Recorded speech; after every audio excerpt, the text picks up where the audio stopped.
Hello all, welcome to SMS channel. నేను ఇక్కడ మినపొడియాలతో gravy curry ఎలా చేసుకోవాలో చూపిస్తున్నానండి. ఇవి చాలా టేస్టీగా ఉంటుందండి. ఈ కర్రీ అయితే నేను ఇక్కడ ముందుగా ఒక కళాయి పెట్టుకొని ఆయిల్ యాడ్ చేసుకొని కొంచెం గోల్డెన్ బ్రౌన్ వచ్చినట్టు ఫ్రై చేసుకుంటున్నానండి. ఇలా ఫ్రై చేయడం వల్ల వడియాల టేస్ట్ చాలా బాగుంటుందండి. చూడండి, ఈ విధంగా ఫ్రై చేసుకొని ఒక బౌల్లోకి తీసేసుకోవాలండి. అదే ప్యాన్లో నేను కొంచెం అల్లం వెల్లుల్లి పేస్ట్, కొంచెం కరివేపాకు, ఒక గ్రీన్ చిల్లీ వేసుకోవచ్చండి, లేదంటే రెడ్ చిల్లీ వేసుకున్నా కూడా బాగుంటుంది. నేను ఇందులో కొంచెం జీరా వేసుకొని ఫ్రై చేసుకుంటున్నాను. ఇక్కడ నేను ఒక రెడ్ చిల్లీ, కరివేపాకు, ముందుగా తరిగి పెట్టుకున్న ఆనియన్స్ కూడా యాడ్ చేసుకొని ఫ్రై చేసుకుంటున్నానండి. ఇక్కడ నేను 1 టేబుల్ స్పూన్ సాల్ట్ యాడ్ చేసుకున్నాను.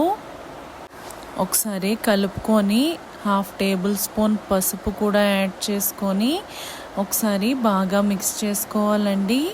నేను ఇక్కడ కారం 1/2 టేబుల్ స్పూన్ యాడ్ చేసుకున్నానండి.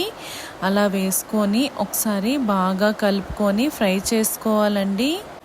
చూడండి, ఇక్కడ ఆనియన్స్ మనకి ఫ్రై అయ్యాయి కదా. ఇప్పుడు నేను దీంట్లో టొమాటో యాడ్ చేసుకుంటున్నానండి.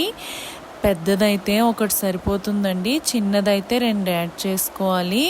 అలా యాడ్ చేసుకొని ఒకసారి బాగా ఫ్రై చేసుకొని ముందుగా ఫ్రై చేసి పెట్టుకున్న వడియాల్ని దీంట్లో వేసేసుకోవాలండి. అలా వేసుకున్న తర్వాత ఒకసారి బాగా కలుపుకొని ఒక 5 to 10 మినిట్స్ లిడ్ క్లోజ్ చేసి పెట్టుకోవాలండి.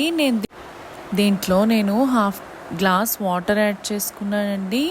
ఆల్మోస్ట్ రెడీ అయిపోయింది. సర్వింగ్ బౌల్లోకి తీసేసుకుంటున్నాను. మీరు కూడా ఈ రెసిపీని ట్రై చేసి ఎలా వచ్చిందో కామెంట్ సెక్షన్లో చెప్పండి. Thank you for watching. Please like, share and subscribe to our channel.